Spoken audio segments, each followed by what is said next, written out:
Okay, hello and good morning, everyone.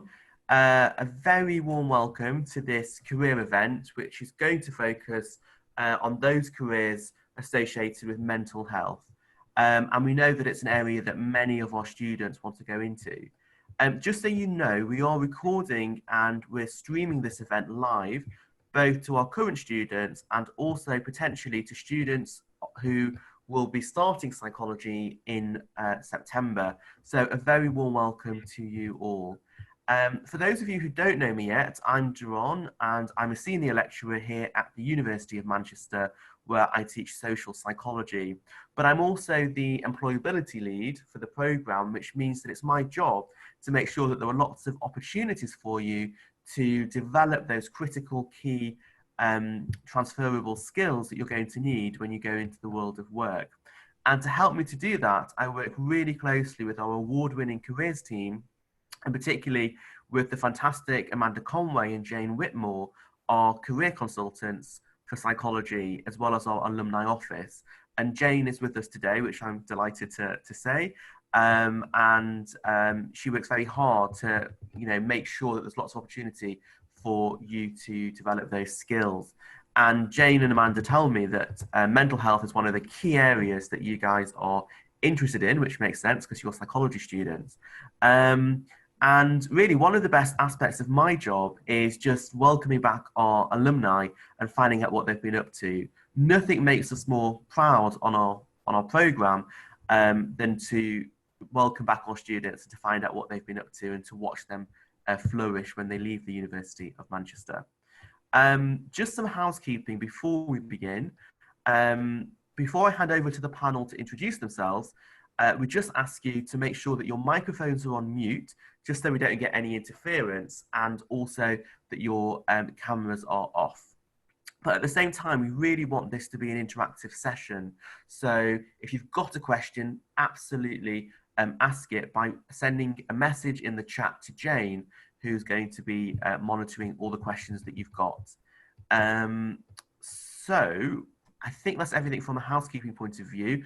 I'd say as well that you probably are best watching this in speaker view, as it will give you a better viewing experience. So without further ado, if I just start with Jane actually, and if Jane, if you want to just introduce yourself and explain what your role is. Yeah, hi everybody.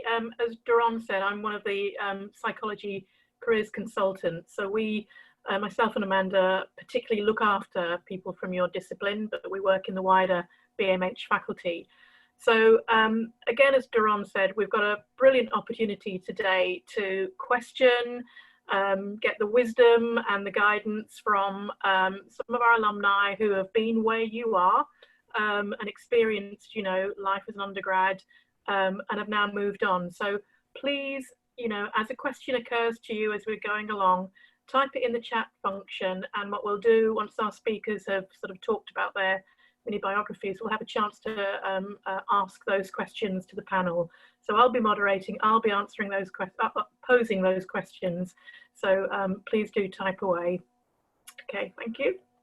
Okay, so if I turn to our fantastic panel, so as Jane was saying, these are all relatively recent graduates from psychology at Manchester, and they're all working in areas of mental health. They're doing a lot of work to support people with both mild and chronic mental health conditions. So if we start with Chloe, do you want to just introduce yourself and give us a quick sketch of what you do and how you got there? Yeah, of course. So, hello, I'm Chloe, and I graduated the University of Manchester around 5 years ago now. I originally came from London and moved up to Manchester, and since then I've stayed in the Northwest, and so I'll talk to you a little bit about the role that I'm currently in at the moment. So I'm an education mental health practitioner, and I work with children and young people across school settings as part of a mental health support team.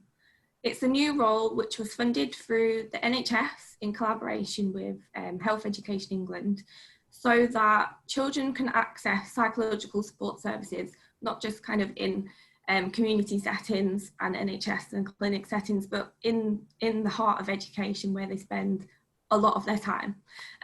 So that consisted of training to deliver low intensity CBT, so cognitive behaviour therapy, and one-to-one sessions, as well as group sessions, which has been really good and useful, as well as the wider approach of working with teachers and school staff to develop a whole school approach to tackling mental health and supporting wellbeing in schools as a whole. So that's my current role at the moment. My career journey since graduating has been quite a mixed bag. Initially, since graduating, I took on a summer internship to get some experience related to my degree in psychology. So it was a research assistant internship with a patient-centred health outcomes company, and I found that through the career service actually. So that was useful, and since then I tried to take on more clinical psychology experience to really pursue. I think in my mind then I wanted to follow the path of becoming a clinical psychologist. So I went on and saw an opportunity to be a volunteer assistant psychologist in 2 different services. One was an autism service, so I was seeing how autism assessments were made, and another one was a psychosocial service in a children's paediatric service in a hospital. So again, seeing how support in hospital settings was given. I applied for the doctorate too, but alongside those voluntary roles I was working, and that was really important. So they weren't full-time because volunteering is hard. You've got other commitments. So I was working with paid work part-time as a support worker. And actually that was very valuable as well, because I was working and supporting children and adults with additional needs and learning disabilities and or mental health needs too. It sounds like you've got a fantastic, you've worked in a fantastic number of settings there, haven't you? From hospitals to schools to, with all kinds of individuals. It sounds really, really interesting. Was there anything else you wanted to add before I move on? No, I think that's it. I think that's where my career path changed from wanting to do clinical to wanting to work in education. So that's it. It's really nice to see that transition as well, that you think you wanted to do one thing and actually you realize that this is other thing that you maybe didn't know as much about, and actually it's something that you've really sort of chimed with, which is great. Shannon, do you want to introduce yourself? Yes. Hi everyone, I'm Shannon. I graduated from Manchester Uni about 4 years ago. My current role, I'm a team leader at a supported living scheme for adults who have just come out of psychiatric care. They might not have the skills to live on their own yet, just because they've sort of, I suppose, institutionalised, or they've never had a chance to learn those skills. So they come to us for 2 years, and we support them day to day to develop those skills to be able to live on their own in the community. My specific role is I manage the support workers that deliver that support at the minute. So I would be involved in risk assessments, planning support, managing crisis if people aren't in a good place. My journey, I suppose, was a bit similar to Chloe. I thought I wanted to do clinical psychology, so I volunteered during university with any way I could with people with mental health. So one was a benefits advisor for people with mental health. When I left uni, I volunteered as assistant psychologist. But alongside this, I was doing part-time support work, and I think that's where I realised I preferred the day-to-day side of things, helping people with the day-to-day skills, maybe rather than the psychological side of things. So yeah, I did a complete 180, and I'm sort of in the social care route now. So that's me. Yeah, and again, I think it's so useful for everyone to hear that, I think a lot of our students are absolutely fixated on becoming clinical psychologists.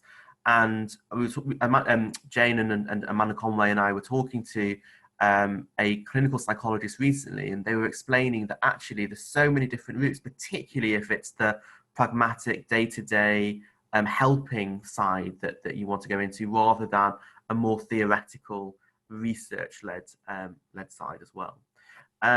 Okay, so if we go to Sophie next, please. Hi, thanks for having me. I'm Sophie. I graduated from the University of Manchester 7 years ago now, and My current role at the moment is a high intensity psychological therapist. So I deliver cognitive behavioural therapy at a step 3 model. So if you think about your step care model of mental health. So I primarily work with 17 to 18 plus, so your everyday adult with mild to moderate symptoms of anxiety, depression, and some disordered eating. So my job is to deliver that cognitive behavioural therapy, weekly sessions for a roughly 3-month period, so 12 to 14 sessions. So it's quite a long period of time. Ideally, we'd like to have more sessions, but we have to do it within a time limit. My journey to this point, I feel, is a bit of an anticlimax compared to everyone else's journey. I feel like I've got here from pure chance and fluke.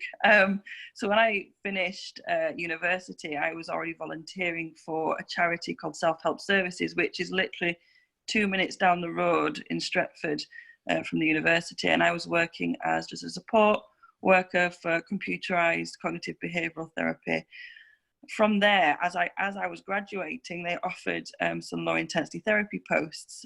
So just off the chance, I applied for that and got the job. So I ended up training as a psychological wellbeing practitioner first, again at the University of Manchester. And once I'd completed that, I ended up working as a psychological wellbeing practitioner for 2-3 years, and that's delivering low intensity cognitive behavioral therapy, again to the adult population with mild to moderate symptoms of anxiety and depression. And along that route, I did other training in mental health, so specific in eating disorders. I've done risk management, and ended up being doing my supervisor's training.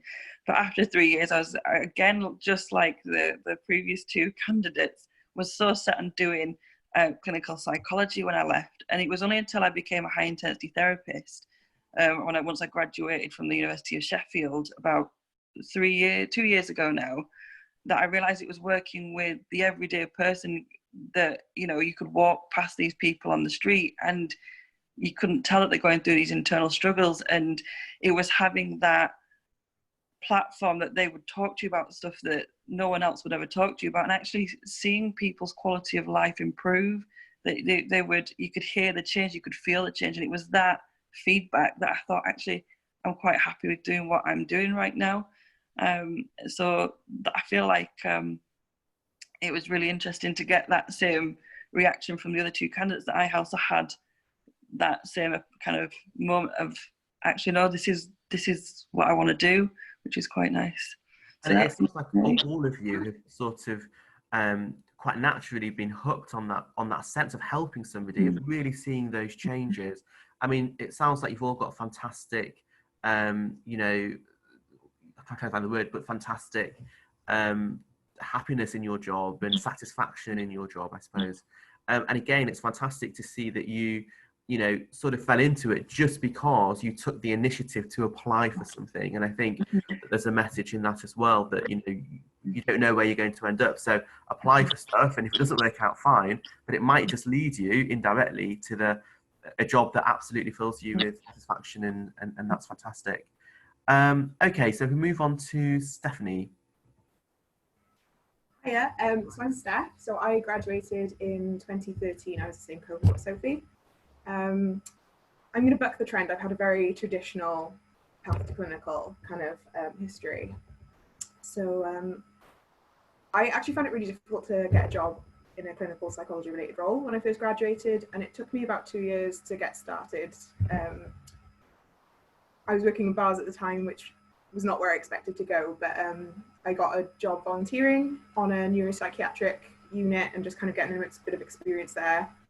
And from there, I got a job as an honorary assistant psychologist 1 day a week for 18 months in a Cardiff eating disorder service. So I was delivering sort of low intensity CBT to people with eating disorders. Alongside that, I got a job as a mental health care support worker in an inpatient unit. So I initially wasn't keen on the idea of the job when I applied, but I found it really, really valuable experience. And if you're looking for a first step in the ladder, I'd really recommend kind of support work. You get exposure to a lot of different presentations, it's quite an intense environment.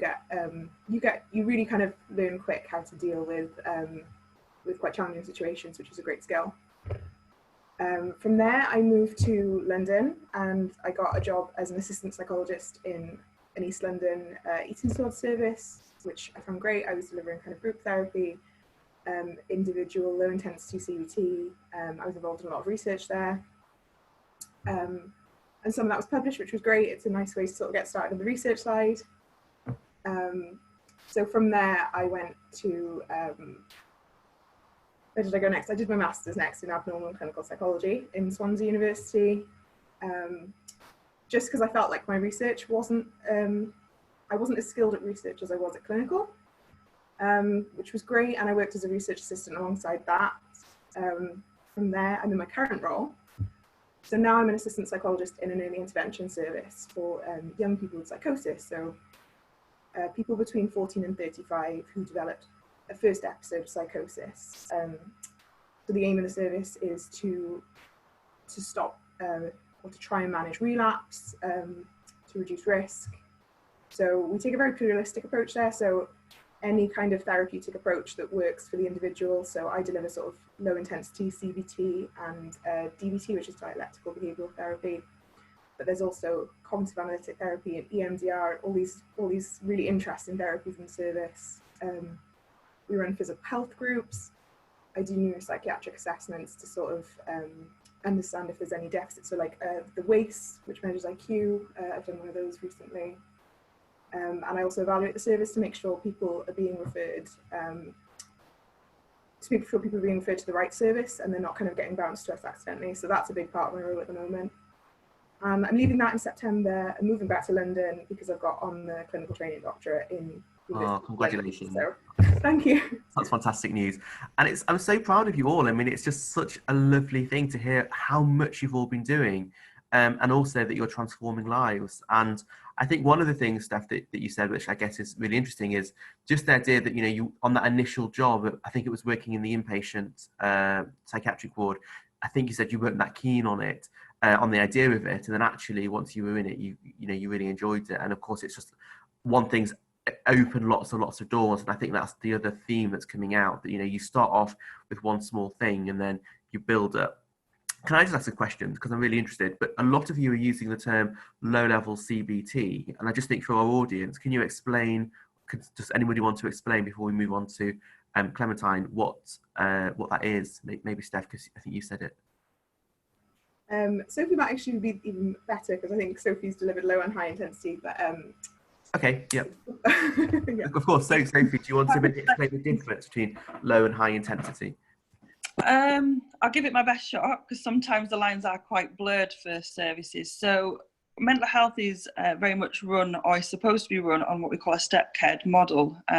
So the idea is that you assess somebody, and the idea is you put them in the appropriate step of care. So low intensity therapy is more, you might hear it called guided self-help as well. So this is delivered by a psychological wellbeing practitioner, and it tends to be for more milder cases of anxiety and depression, so, maybe more for first episode of care, for people who might just need a little bit of help in kind of overcoming their problems. So it's based on CBT, but it's more guided, and it's more short-term therapy. So usually in IAP, the service that I work in, and it could be different again for Steph and other people who do and deliver low-intensity CBT, is that it's delivered 6 to 8 sessions of 30 minutes, and it can be delivered online, groups, face-to-face, or over the phone. So it actually helps to increase accessibility. High intensity is the step 3, so it's kind of a step up. So this is more chronic problems for people maybe have had a few goes at guided self-help, it hasn't been as successful as they wanted. But it's looking again at thoughts, feelings, behaviours that are unhelpful, vicious cycle. But we tend to, at high intensity level, dive a little bit deeper into more core beliefs, more rules for living, things that are actually causing the problem to keep reoccurring. I don't know if Steph wants to add anything more to that at all. I think you covered it great. I think I've never worked in an IAP service. I've worked a lot in Wales. So I have done some guided self-help. We did that in the eating disorder, certainly. But we also do kind of, at the moment, we do kind of low intensity CBT, not guided by any manual, but kind of guided by what the client's needs are at the time. But it's definitely, like Sophie said, much shorter. I'm working with someone at the moment. We're on session 4 and they've made a few changes. So by session 6, it will probably be discharged back to care coordinator. That's great. Thank you so much, both of you, for that clarification. And last but not least, Clementine, do you want to introduce yourself? Hi, yeah, I'm Clementine. Thanks for having me. I used to come to all of these as an undergraduate. It's weird that I'm here now. Yeah, I graduated in 2018. Currently, I work as a domestic violence caseworker for a charity called Solace Women's Aid. So my role is to primarily help women to stay safe in their current relationships or to exit relationships in a safe way. So it's a lot of risk assessment, risk management, and I work really closely with the police, criminal justice system as a whole, social services, housing, lots of social care and local authorities. So that's what I'm doing at the moment. When I graduated, I worked as a special educational needs assistant, teaching assistant, and from there I went into an inpatient eating disorders unit where I worked as a mental health support worker, which similarly to Steph I was a bit apprehensive about doing because for lots of reasons it seemed daunting, but it was a fantastic experience. I learned an awful lot. You're thrown in the deep end, but I think that that's where you develop a lot of skills because you sort of have to. I got into my current role through volunteering at the university with Citizens Advice Witness Service in Manchester Magistrates Court, and they were absolutely fantastic and really kind of hard with my professional development, which is sort of where I got into the women's sector and the WARG sector. Yeah. Okay, that's fantastic, and it's brilliant to hear that you used to come to these events as well. So we're obviously doing something right, which is fantastic. Okay, so I think the way that the rest of the session will work is that if Jane's got a question from the audience, then she can pose it, and I guess you don't have to answer every question because it might get quite difficult if you're the last person. So if you feel that you want to answer a question, just put your hand up and I'll chair and make sure that we come to you. So Jane, do we have a question? Yeah, well, if we just give people a moment or two to enter something into the chat function. In the meantime, perhaps if I can ask a question, which is, you've all talked about your experience and the experience you got prior to getting these current roles. So if you were to sort of pick any one piece of experience that you gained that was kind of instrumental to helping you get into your current role, what would it be? To the panel. So if anybody wants to put their hand up, happy to answer. Shannon. Yeah. I think for me, what was instrumental was, like the others have said, getting that support worker role. Sometimes I think it seems like a bit of a means to an end, but when you're actually doing that job, you learn so much about yourself. You get all this experience, and it's a great jumping board for other jobs. We've had staff members here who have gone on to be clinical psychologists, like the rest of them, the girls here. So I would say it's just maybe trying things that you're not too sure about, trying a bit of everything. That's what I would say. That's great. Anyone else want to add anything? Steph? Yeah. I just want to completely back up what Shannon said. I think that was the thing I was most apprehensive of. I thought it was just going to be like something on the side while I was doing honorary assistant work, but that was what really taught me the skills that I needed to progress in my career. And Yeah, I think I concluded it for a while, but yeah, I completely back what Shannon said. Sorry, it was really, really valuable. Brilliant. And Clementine, I think you wanted to say something as well. Yeah, I just wanted to back up what Shannon said. I think that it's great, and I think as been said, a lot of people are like clinical psychology, that's what I have to do, I have to get there. But being open-minded to trying lots of different areas and lots of different positions, and looking at where things can come up, because you don't know what you're going to like and what's going to suit you until you try it, and just being open-minded, I think. Mm-hmm. Brilliant. Great advice there. We've got some questions coming in now as well from our audience. So we've had one here to the panel. Did any of you take a year in industry? And if so, where and how did you get the role? Anybody like to answer that one?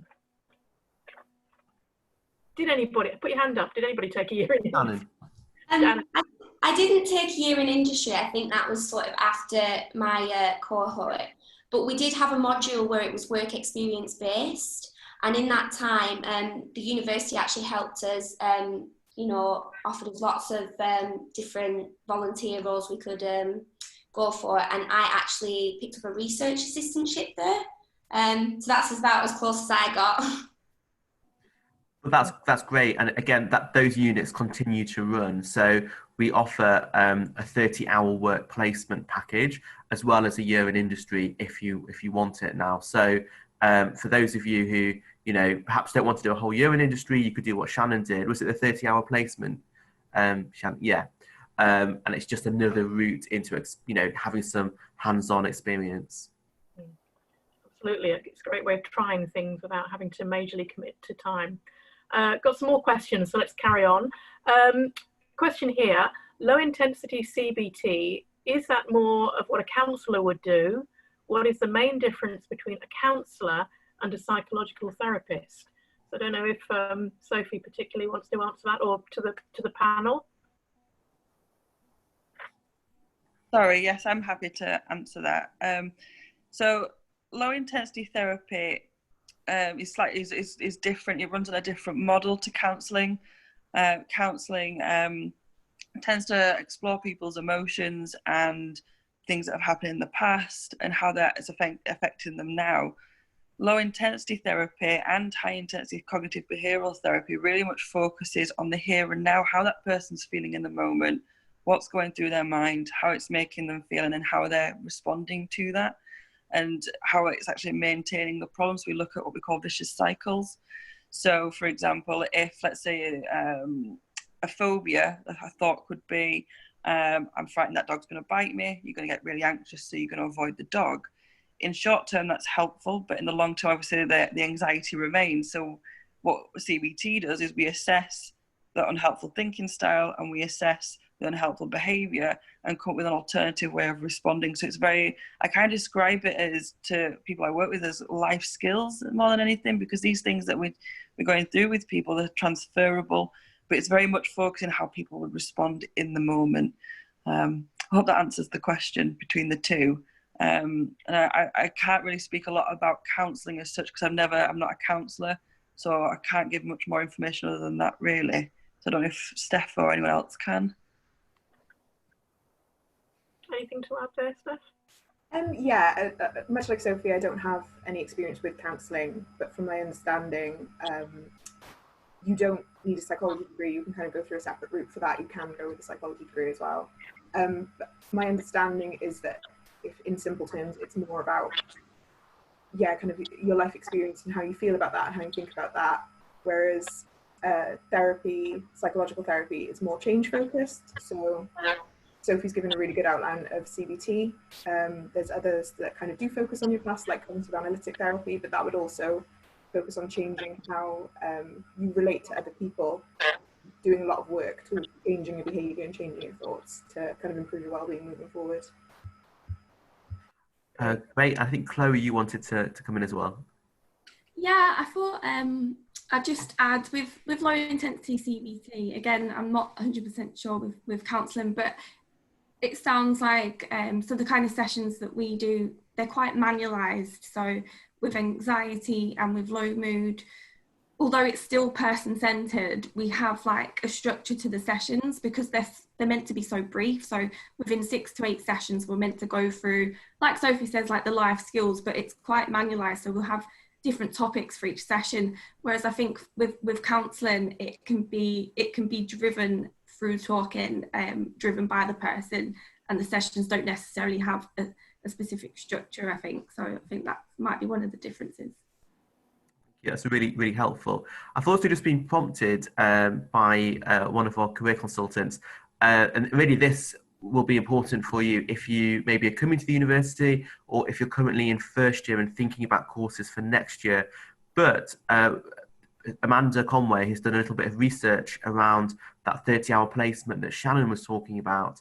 And this year, 90% of our students found that their 30-hour placement or other work experiences that they'd undertaken this year have been the biggest single source of their confidence. So if you are, whatever stage you're at, absolutely go and undertake that work experience. It's the best thing you can do for your own confidence as well as for your career.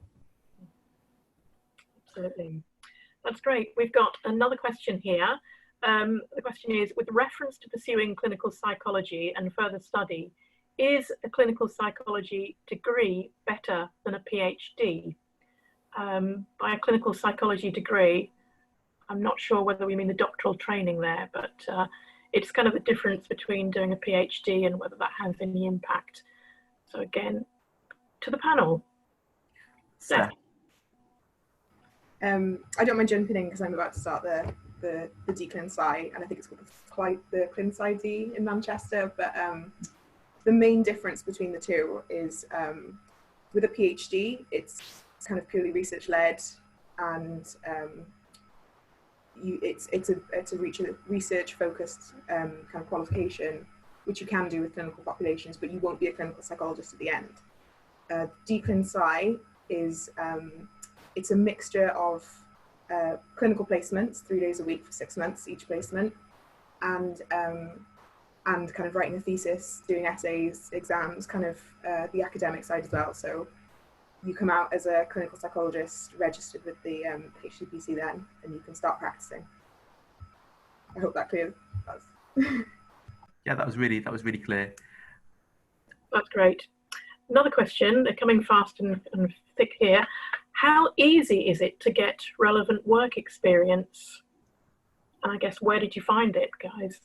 Again, panel, anyone would like to answer that? Sophie, got your hand up.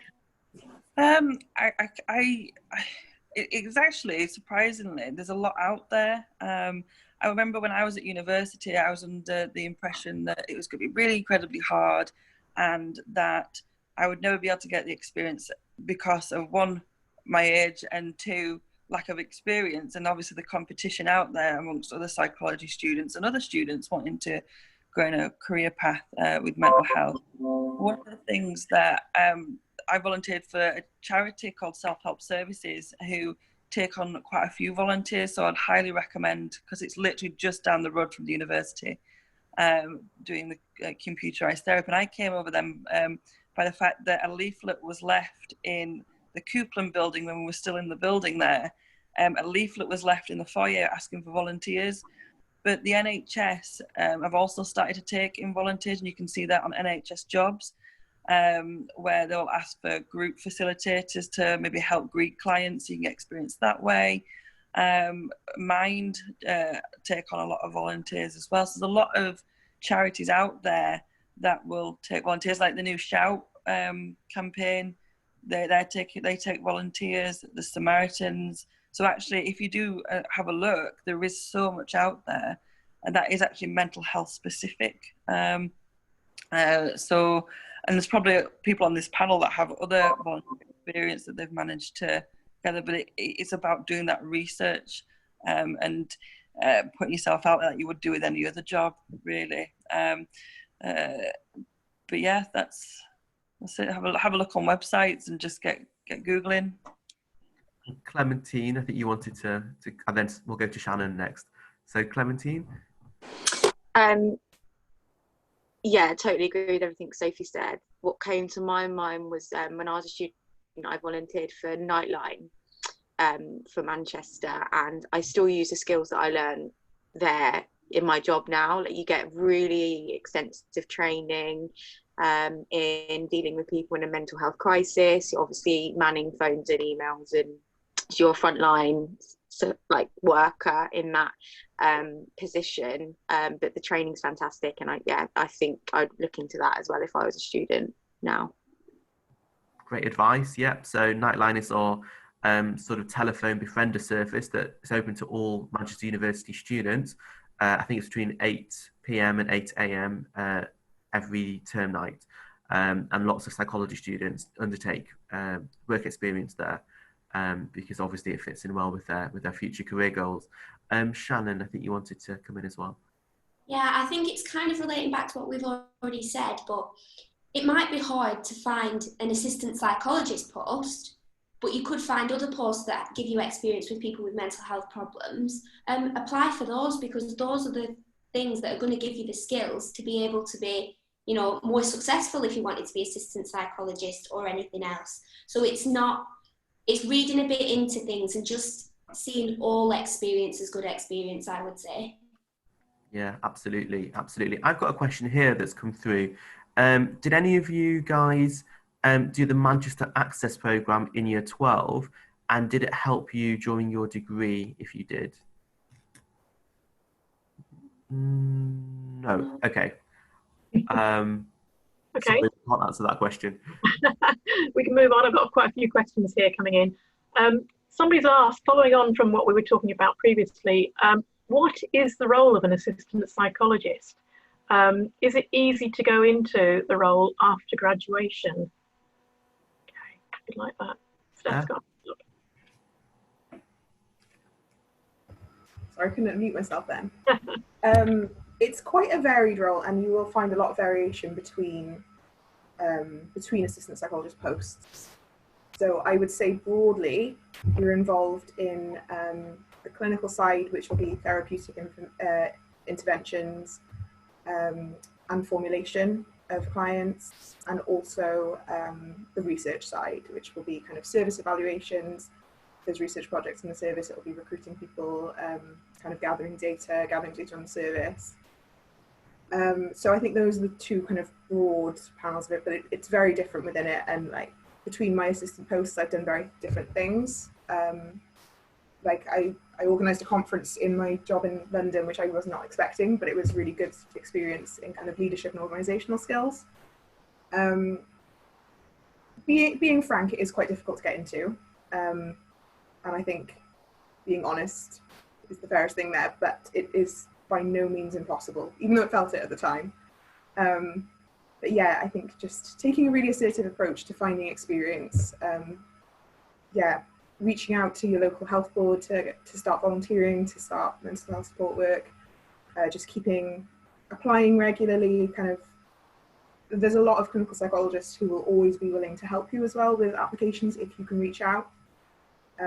When I was 16, I think, I reached out to a clinical psychologist and I shadowed them for a week, and that was really helpful on my application to show that I kind of had an understanding of what the role was. So it's difficult, it's by no means impossible. But yeah, largely you'll be doing kind of therapeutic work and research work.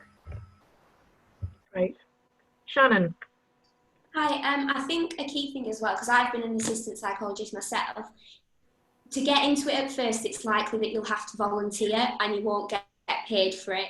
And usually those roles are 1 or 2 days a week where you can work alongside it. So yeah, I think it would be likely that your first role would not be a paid one. Yeah, fair point. We've got loads of questions, so we can move on swiftly here. Another one, how relevant was the research project done in your third year of your degree to the work that you do now? So, third year project, can anybody remember that? Sophie's got your hand up.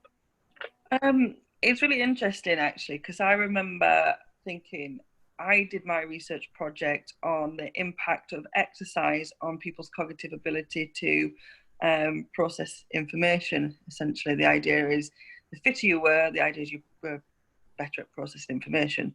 I remember thinking, God, this is going to be nothing related to what I'm ever going to do, and I'm never going to need it again. And then lo and behold, once I started applying for my high intensity role for the University of Sheffield, one of the first things they wanted to know was what I did for my project. What is it that I did in my dissertation? They wanted to know what research I'd done, because it's helping to set apart from other applicants. Now, it wasn't a case of what I did was relevant to the actual topic itself, too relevant to get into the university, but it's the fact that they wanted to know that I had the skills and the knowledge of being able to do a dissertation and run an experiment and follow procedures. So it kind of came back and surprised me a little bit that I actually needed to dig out my dissertation, which I hadn't seen in 5 years, and managed to find it luckily to show them. So actually, it was actually quite more important than I actually maybe anticipated, because I thought the topic was completely unrelated to what the job was. But sometimes, and I guess it goes back to the running theme, even if your experience is not directly related to the thing that you want to do, there is still skills that cross over, and actually an experience, like others have said, is actually really good experience. So keep hold of all those pieces of work that you do, all those certificates, because people will want to see them at some point. Yeah, that's great. Great advice.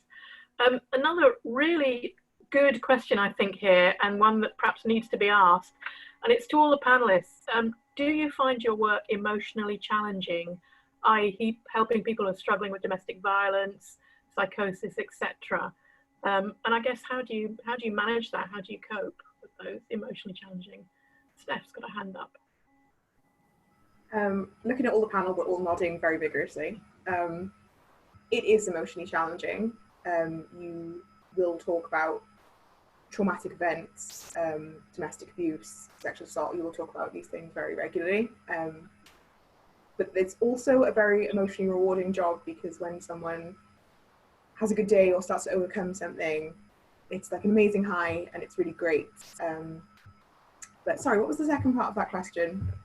And your coping strategies. Oh, yeah, just within clinical psychology, and I would imagine a lot of the other roles, you have supervision. So someone kind of more qualified than you will support you to think about these issues and how you manage them. But also, just self-care is huge. Make sure you have hobbies, make sure you go out with your friends, make sure you do not live for work, leave at 5 o'clock. Yeah, just really look after yourself, because it is challenging. It is also great, but look after yourself. Good. Anybody else? Have you still got your hand up, Sophie? Sorry, I was just to add to Steph, is that completely agree with self-care. If I know I'm doing trauma work in particular, because with trauma work you have to do something called trauma narrative, so that means you have to go in every single detail of that trauma, and obviously to then listen to that, you obviously can become upset, and you've got to try and contain your emotions in the time. But I will not book my clients back to back to allow myself to have that self-care in between, like Steph said. So you can really manage your own diary in the type of job that I do. So it's about how you work. If you know that that's going to be really difficult, or it's going to touch on certain nerves or on certain emotional triggers for you, you know how to manage that. And if it's something that's really totally too emotionally triggering, so it might be really close to home, you can ask your supervisors to change clients, see if it's not appropriate for whatever reason, because you've got to be able to manage your own emotion for that client to be able to express theirs, and you can't obviously do that if you're emotionally challenged as well. So it's a very much a fine balancing act between the two. Yeah, good stuff, good advice. Another question here. Are there many roles in Manchester? Where do you find them, or do you have to move out to progress? Geographical question. Shannon. Hi, yes, there's loads of roles in Manchester. I've not moved from Manchester since I got my degree. And I think, especially initially, what was really helpful for me was the career service. I found my volunteer assistant psychology on there. I found the relief support worker role on there. It's invaluable. So if you engage with that, you're onto a good one. Absolutely. So that's Careers Link for everybody who's kind of hasn't already registered. That's where we advertise all of these roles. So make sure you have a look at Careers Link. Plug for us. Right, do you need a PhD to become a clinical psychologist? Okay. Steph, I assume you haven't got one. Anybody else? Anyone like to answer that? Yeah, Steph, you can answer that.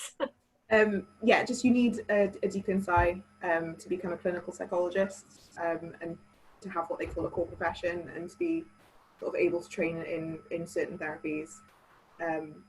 You don't need a PhD to become a therapist in other avenues, and you don't need a PhD to be an assistant psychologist or a master's. You can do it with a psychology degree. Great. We've got a specific question here for Clementine, which is, does your role also include helping couples work out and save their relationships? Question.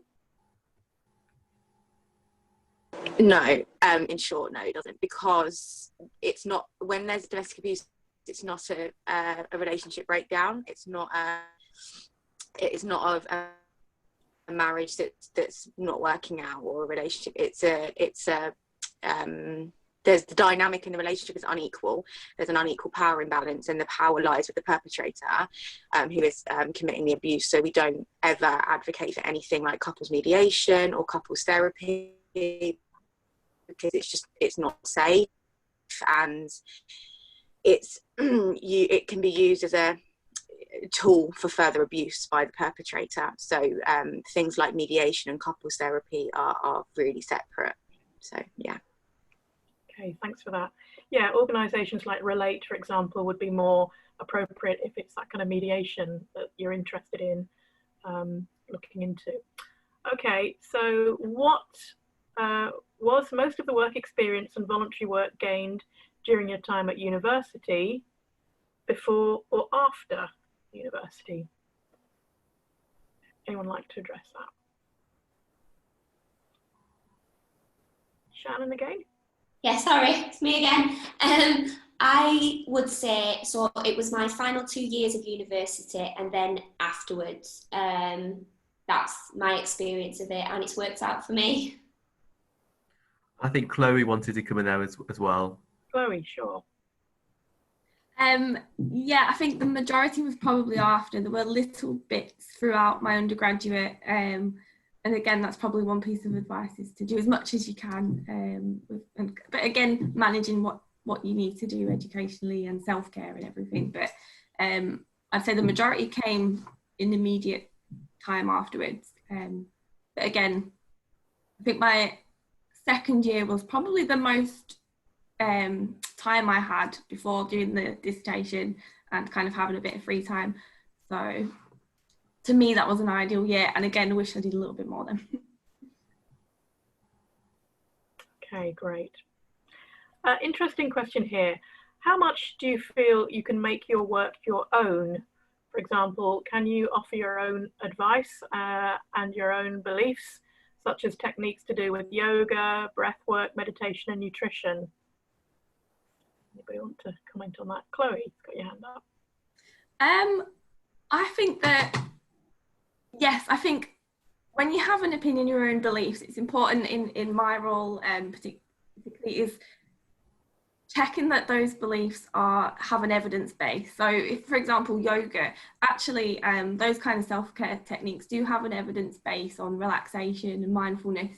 So it's really important that when you're delivering sessions with people in a kind of clinical professional environment, that there is some evidence behind it, and to be aware of your own beliefs is important, and reflecting on that in supervision just keeps that practice up, so that the things that you are saying are going to be beneficial.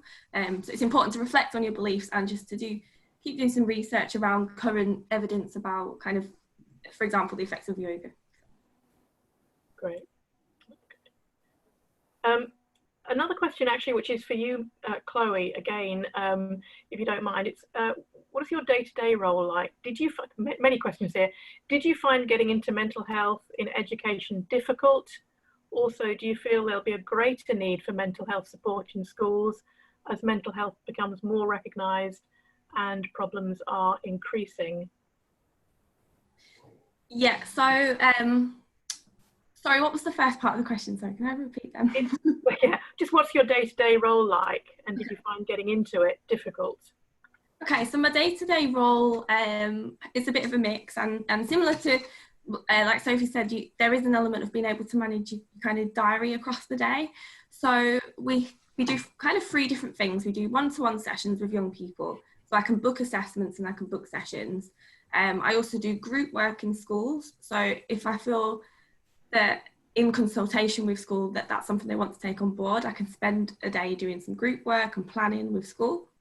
And then there's some wider, I take part in supervision with clinical practitioners and do more, maybe spend half a day with a bit more admin. So it's a bit of a mix day to day, but incorporates those 3 main things. I didn't think I would end up being able to do mental health work in education. And I think that is because it's kind of, there's been a lot more emphasis from the government and support and funding from it recently in the last couple of years. So I think that answers the final question, that yes, I believe there will be more opportunities. This kind of role is expanding. It did start in Manchester kind of like recently over the past 2 years, and it's kind of expanding across the country as well. And yeah, there will be a lot more, especially now going back to schools in September, for example. A whole school approach to mental health is really key, and that is bringing more opportunity and more funding. So hopefully that is going to keep on the agenda for mental health in schools. So. That's great. We've got over 20 questions still to go through, so I doubt we're going to get through all of them in the time we've got, but we'll do our best. Next question here to the panel. Were any other factors involved in your decision to move away from clinical psychologist roles, such as push factors, besides your newfound passion for your current jobs? Interesting. Anybody like to take that one? Chloe? I think one of the factors was, again, the competition, and maybe the competition and the fact that you have to do a lot of voluntary unpaid work is really difficult. So it seems like looking for opportunities, that's what pushed me out a little bit, is basically that you have to volunteer, there's lots of competition, speaking with, you have to pursue that and take a lot of knockbacks. So I guess that's one thing that pushed me out, besides from finding a different passion, is just it's a very busy industry, and you do have to take on a lot of competition. I think, Jamie, we've probably got time for one more question from you and then a question from me before we finish. Okay, just a slightly different question here. Do you have any advice for career changes into clinical psychology, i.e. becoming a therapist? I come from business and organisational psychology, and I'm looking forward to work with mental health. Is doing the DClin Psy the only option, or is there anything else you can advise? Thank you very much for the session. So, somebody looking to change direction from org psych into clinical. Anybody like to have a go at answering that one?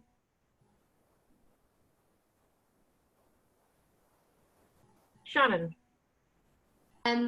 Obviously, I'm not following the clinical psychology route, but I think it's about realising what skills are transferable from your previous career path, because there will be transferable skills. And again, it's just looking for those volunteer opportunities and seeing where that leads you. Yeah. Just to add to that, if you career changes, when I was training to be a psychological wellbeing practitioner, there's a lady who had worked in arts her entire life, and she was mid to late 40s, early 50s, so she'd had a complete career change, and she didn't do her degree in psychology either to do the role of a PWP, because the actual psychological wellbeing practitioner, the job is the postgraduate course that you do. So it is completely possible. And recently, and correct me, Jane might correct me if I'm wrong, but the role of a psychological wellbeing practitioner has now been made as an apprenticeship as well, to make it easier for people to actually get onto the mental health or do that role as well. So there is that option. That's the only way I could put my two pennies worth in, because I've done that route, so that's the route I know. But as far as I'm aware, to do a PWP route, you don't need to have a psychology degree or experience is probably going to allow you to get more of a chance of getting a position, but they do apprenticeships now. Mm-hmm. Yeah, I think that's a good option really for someone looking to change direction, because it is a funded route as well. So you're paid whilst you're doing your primary care certificate. But people do come from it, you're quite right, Sophie, from different backgrounds, including nursing, mental health nursing, social work, and a number of other areas. So that might be something to have a look into. It's a therapist role you really want. Conscious for time, we've still got a lot of questions, so I think we'll have to deal with these offline. But if I hand back to Doran now, so thank you so much everybody for your full and frank answers. Back to Doran for one final question, I think. Yeah, so just a final question to the panel really, which is, obviously our audience are made up of students. So what do you wish you'd known as a student before starting work? What's the one thing that you really wish you'd have known, and the one thing that you'd want to share with the students listening? Sophie. So sorry, I think I talk a lot. I think the biggest thing I wish I'd known over the last 7 years is being prepared for knockbacks and setbacks. The whole process of, if you know where you want to go, and that's where you want to go, is that you can apply for things and you'll get knocked back, and that can be so disheartening. It just makes you feel like, well, this is never going to happen. And all I can say is just keep trying, keep plugging away. And a great example I use is a colleague who, high intensity therapy is also very, very competitive. And she tried to get on the course 13 times. And she continually tried for 13 years to get on, well, not maybe 13, but 13 different universities. And it was only on the 14th attempt that she managed to get it. But if we just give up, I didn't get my job straight away. I got rejected 3 or 4 times by small margins. It's so disheartening, but just don't give up is the biggest thing I would tell anyone. If that's what you want to do, just go for it and keep plugging away. That's the biggest thing I wish I'd known. Yeah, great advice. Any final thoughts, Steph? Yeah, I think agreeing with what Sophie said, I think someone did tell me how kind of competitive it was, looking at a clinical sort of lens. Someone did tell me how competitive it was. I don't think I necessarily took it to heart how competitive it was, and I wish I'd known that, and to prioritise looking after yourself, because like Sophie said, there are a lot of knockbacks, a lot of disappointments. I've given you a very pretty career path, as we all have, but there's a lot of kind of rejected interviews, rejected jobs, long nights where you're like, this is never going to happen. And yeah, just make sure you look after yourself. Like I said before, have hobbies, have friends, don't live for work, because if your self-esteem is tied up in getting to whatever job, it is a difficult process. Yeah, fantastic. I think Clementine just wants to sneak in there as well with a final comment. Yeah, just a final, for me, there's no rush. When I was an undergraduate, it was like, I've got to do this, then I'll do this, then I'll do that, and just enjoy the experience and the journey, and I think that you get where you're meant to be and where's right to be at the time that you're in it. So I think it's been said before, every experience is good experience, so enjoy it and you'll get where you need to be. Okay, thank you so much, panel. It's been incredibly insightful, hugely valuable to our audience, and I've absolutely enjoyed listening to all of your stories, and it's makes me feel extremely proud to be part of this program, part of this team, when I watch how you've all flourished. So thank you so much. There is going to be a recording of this session made available, and we'll get that to you all over the next week or so. And that's it. So I think we'll probably stop recording at this point.